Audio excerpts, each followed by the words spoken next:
Escaping your mind matrix through spiritual practice and divine grace.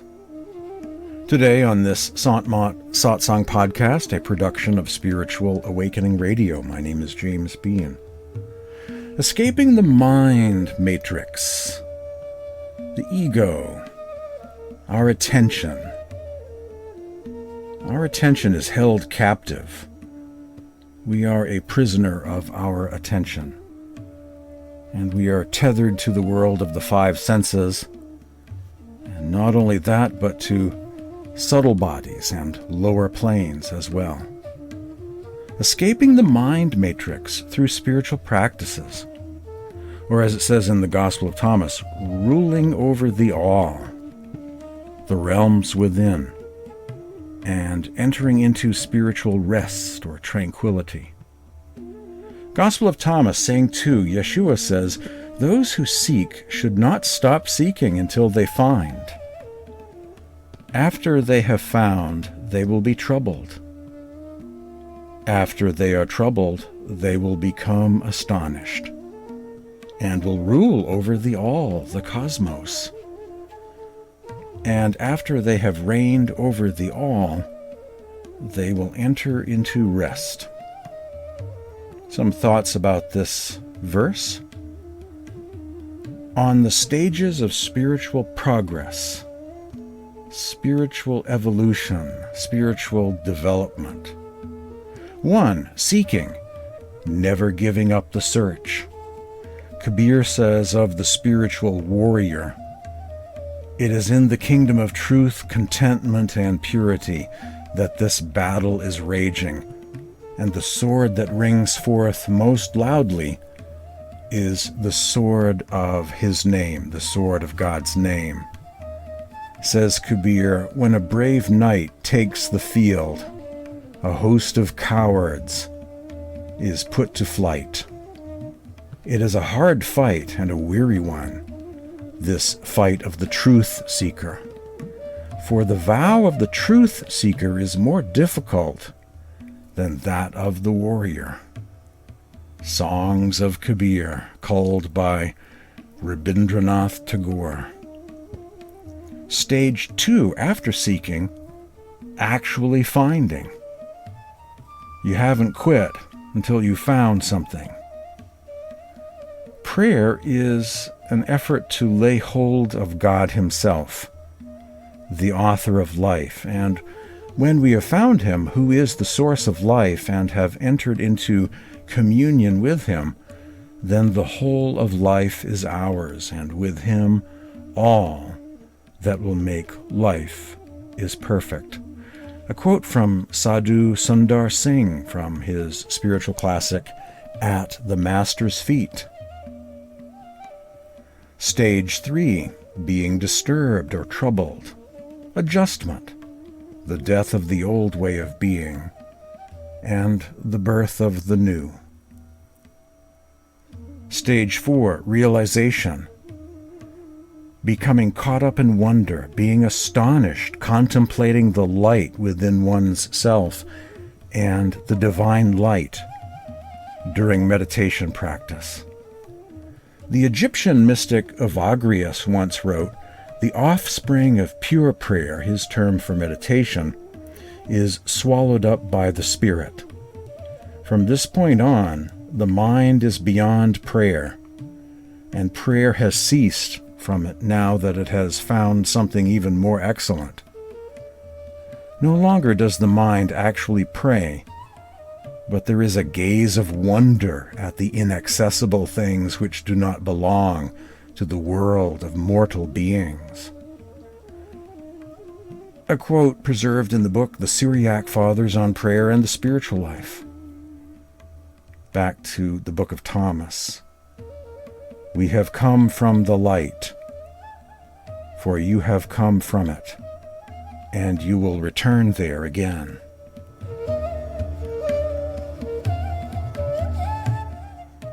Stage 5, ruling over the all, the cosmos or universes within.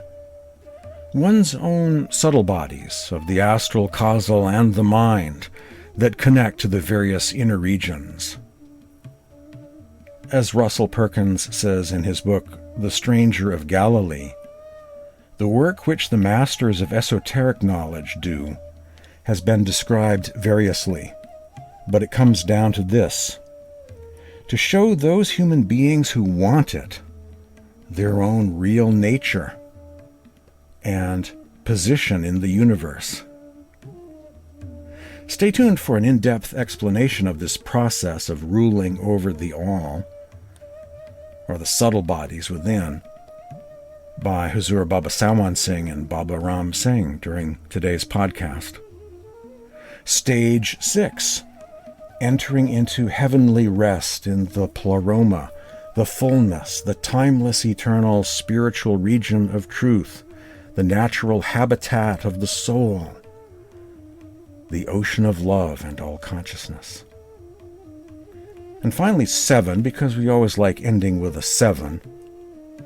Beyond all stages, states, or levels of spiritual evolution is the abode of the beloved Lord of Love. Says Satguru Kabir, I have had my seat on the self-poised one. I have drunk of the cup of the ineffable. I have found the key of the mystery. I have reached the root of union. Traveling by no track, I have come to the sorrowless land. Very easily has the mercy of the great Lord come upon me.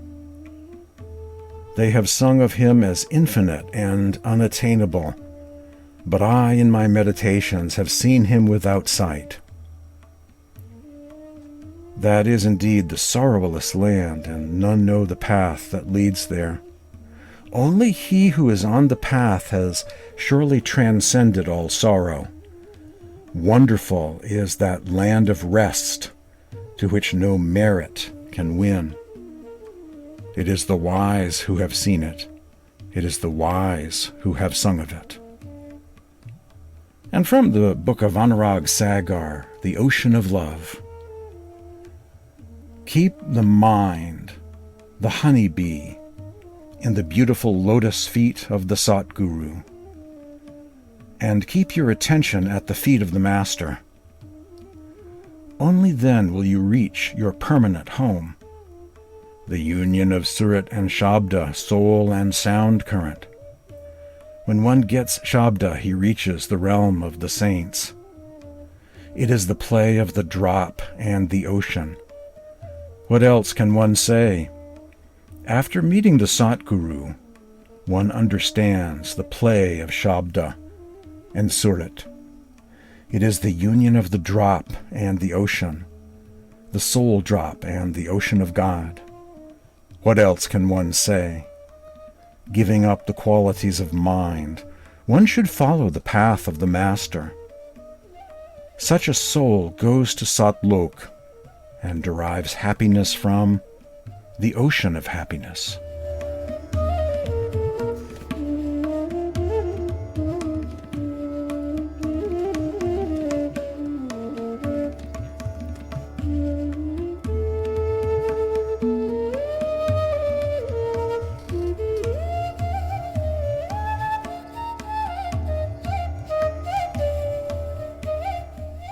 Hazur Baba Sawan Singh, you must clearly know that our soul has come to this earth since time immemorial from its source, and is subjected to mind, and is so confined in worldly desires and riches that even though Sant Satguru persistently wakes us up, it always tries to obtain them against his will. Whenever, through the mercy of the Holy Father, it thinks of its source for a moment, it desires to go there involuntarily. But mind does not help it, and immediately brings forth such a terrible thought that the attention is diverted in the contrary direction, and the result is that the spirit wanders around until it is brought back towards the right path again. Really, the mind is an agent of Kal Parush, the universal mind, and is bound to stay with the soul as long as it is in the material spiritual division. That's from a letter to an initiate by Hazur Baba Sawan Singh. The following is excerpted from another letter from Hazur Baba Sawan Singh, the great master of Beas. The Supreme Creator and the individual spirit in the creation are connected together through the sound current. But Kal Narinjan, the negative power, also the creation of the Supreme Being, separates the individual from the current by coming in between as mind and forms. Hence, the individual feels disconnected, but not so the Creator. There are three minds, and corresponding to these three minds are three kinds of forms. In Trikuti, the Nijman, innermost mind, or Brahm, universal mind, covers the spirit. The forms here are made up of very pure Maya, or illusion, mind, so much so that a majority of the seekers have failed to see here the spirit apart from the Maya, or mind, and therefore considered Brahm as all-pervading. Lower down in Sahaz Dal Kanwal, thousand-petaled lotus, the forms of Trikuti get another covering of mind and form, both coarser than the above, the astral form here being governed by the Andiman, astral mind. In this zone there are hells and heavens and numerous other lokas or regions. The tendencies of the mind are directed inward and are elevating. This mind behaves like a wise enemy seeking to keep us here. Further down in Pin, the physical or material plane, the astral form gets another covering of coarse material, with which we are all familiar. The mind that governs this form is called the Pindiman, physical mind. Its tendencies are outward and diffusive, and it is most difficult to control. Now, a body actuated by mind and spirit cannot help performing karmas, and the karmic law, as you sow, so shall you also reap, continues to work, and the account is complicated with time. The more one works, the greater is the entanglement, like a bird struggling in the meshes of a net. So cunningly has Kal, the negative power, arranged the snare of forms and minds, that it is well nigh impossible to escape from their working in these minds and bodies, no matter how good and godly we may be. It will not take us out from these regions. Says Lord Krishna, good actions are as binding as bad actions. Good actions may be likened to fetters of gold, and bad actions to those of iron, and both equally keep us tied. Hazur Baba Sawan Singh, the escape is through the sound current. The escape is through the sound current, which is the substratum at the bottom of these minds.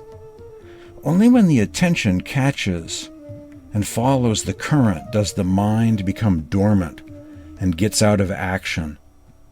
At all other times, when the attention is off the current, the mind gets the upper hand. Through the long and indefinite time, since the spirit separated from its ocean, the ocean of love or God, and associated itself with the minds and bodies, not only has the upward passage been blocked, but the spirit has been so bewildered, entangled, and enfeebled that it has lost all memory of its home and is contented to live a wretched life in this wretched material world. Now, there are two ways of looking at this creation, from the Creator's point of view and from our point of view, or in other words, from the top end and from the bottom end. From the top, it looks as though the Creator is all in all. He is the only doer, and the individual seems like a puppet tossed right and left by the wire puller. There seems no free will in the individual, and therefore no responsibility on his head. It is his play. There is no why or wherefore. All the saints, when they look from the top, describe the creation as his manifestation. They see him working everywhere. Now, looking at the thing from below, or the individual viewpoint, we come across variety as opposed to oneness. Everybody appears working with a will and is influenced by and is influencing others with whom he comes in contact. The individual is the doer and is therefore responsible for his actions and their consequences. All the actions are recorded in his mind and memory, and cause likes and dislikes, which keep him pinned down to the material, astral, or mental spheres according to his actions in an earlier move in the cycle of transmigration. The individual in these regions cannot help doing actions and have done them, and having done them cannot escape their influence. Individual is the doer, and therefore bears the consequences of his actions. As stated above, the observations differ on account of the difference in the angle of vision. Both are right. The individual clothed in coarse material form sees only the external material forms. His sight does not go deeper than that. If he were to rise up, the same individual from Sahasdal Kanwal will see the mind actuating all forms. The form will be secondary only. Mind will be the mover in all. The same individual from Daswandwar will see the spirit current working everywhere, and will see how the mind gets power from the spirit. From Sachkhand, the whole creation looks like bubbles, forming and disappearing in a spiritual ocean. From Sachkhand, the whole creation looks like bubbles, forming and disappearing in a spiritual ocean. An individual is endowed with intelligence and does every action knowingly. It is therefore incumbent upon him to find a way of escape from this entanglement. To raise his spirit, he must struggle against the mind, for he lives by struggle, and where there is a will, there is a way. The escape from karma lies in the protection afforded by saints. They are themselves karma-less. Their actions are not binding on them, for their spirits work from Daswandwar, a center above the three spheres of mind and forms, as stated above. They show us the way out. They say, "Let new actions be performed in the name of the Master," the individual working in the capacity of an agent only. The new actions done in this spirit will not be binding.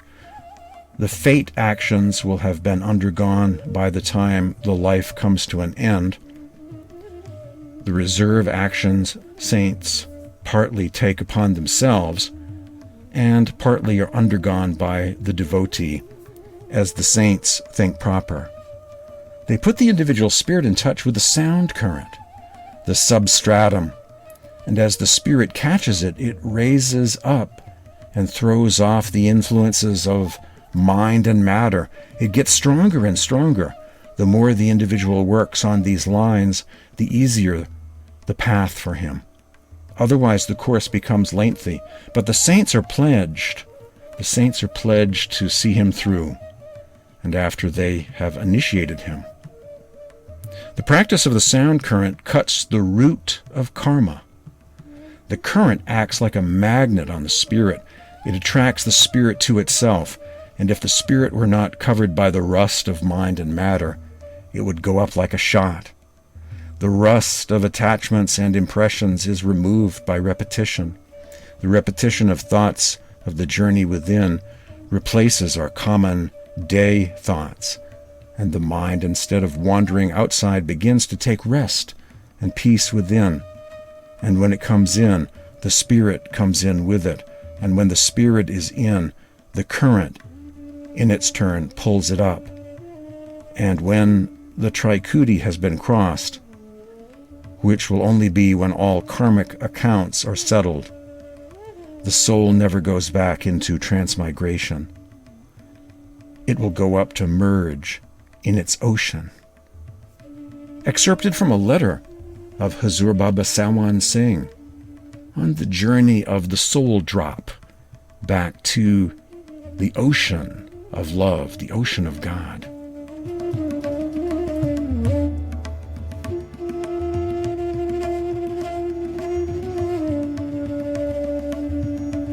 True Simran is when the mind is doing the repetition and is not wandering elsewhere. This is excerpted from a Satsang discourse by Baba Ram Singh Ji. Saints sing the praise of the sound current, which is resounding at the eye center. It is coming from God Almighty, and at the eye center it is resonating. At the eye center, the soul is present, the mind is present, and the sound current is also there. But the soul is not connected to the sound current at the eye center.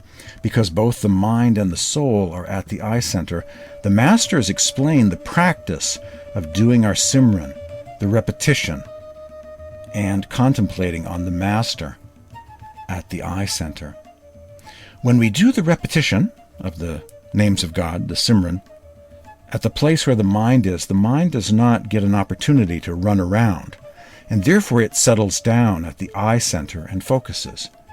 Kabir Sahib has said, "We move the rosary in our hand and do our repetition, and people also do repetition by their tongue, but the mind, when such kind of repetition is being done, the mind is running in all four directions."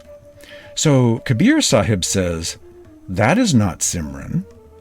So true Simran is when the mind is doing the repetition and is not wandering elsewhere. So your thoughts should be aligned with the mind, and together that Simran should be done by the mind. So when the mind stills because of the Simran, it starts cleansing itself, it starts becoming pure. But when it stops doing that Simran, then again the load of karmas comes aware. So we have to always be conscious and be attentive to where the mind is, whether the mind is doing Simran when we are sitting for our meditation, or whether it is wandering around. So we should be attentive and see what the mind is doing. If we observe that the mind is wandering or swayed by some thought, we have to bring the mind back and make it do the Simran. So again, it wanders off. Again, you have to pay attention, bring it back, and then do the repetition. So gradually that way, the mind will get habituated and will start doing the Simran on its own. So saints say, you have to be resolved in the practice. You have to be attentive, and you have to be brave. You should not give up on your mind. Like a soldier who goes in warfare, he does not come back. He goes there and he makes up his mind. He goes there to fight, and he goes there and then wins, and then he comes back. So like that, we should not drop our arms before the mind. We should make that resolve that we will control the mind and we will do this Simran and get success in it. So Kabir Sahib says, when you do your meditation, even if your mind is not sublime, it is not refined, by continuously practicing and continuously doing Simran, it will automatically get refined and will get cleansed, and it will become sublime. Baba Ram Singh. So the Simran is very powerful, and it has the power of cleansing the mind. As we keep on doing our Simran, the repetition of sacred names of God, it keeps cleansing the mind, and the mind becomes more and more refined. Once the mind becomes sublime, it comes to a standstill, and that is when the withdrawal of the attention of the soul starts happening, and we withdraw from our body and the 9 doors and come to the 10th door. Once the focus comes at the eye center, and with the grace of the Master, the sound current is manifested, not only this life, but of scores of other previous lives. All the karmas that have been built up, they all get redeemed, and the mind becomes pure like glass. And when it becomes pure like glass and transparent like glass, it realizes that it is not the body or the senses with which it has been so long associated, and that it is different. It belongs elsewhere. And the mind realizes that it belongs to the Brahm and not this current world, and it starts making an effort to rise and go further within. And it helps the soul also to go further within towards God Almighty. And that very mind, which is an enemy of the soul for doing meditation, that same mind becomes its best friend and helps the soul to go within. This same mind, when it is burdened with its karmas and it is impure, it does not allow the soul to focus and keeps deluding the soul and keeps pulling the soul outward. But when the same mind becomes pure with Simran, it becomes transparent, it becomes the best friend of the soul and helps the soul to go within. So, to make our minds pure, we have to make that habit of doing our Simran. And the more and more Simran we do, the more and more we will be able to make the mind pure. Initially, we will have to consciously make an effort and keep on reminding ourselves to do Simran. But gradually, that becomes a habit. So we should also listen to our masters and follow their instructions. We should also care about our soul and make this effort of going within, sitting for meditations every day, and listening to Satsangs every day. So the time is good and the atmosphere is quiet. So let us make the most of it. Let's close our eyes and sit for meditation.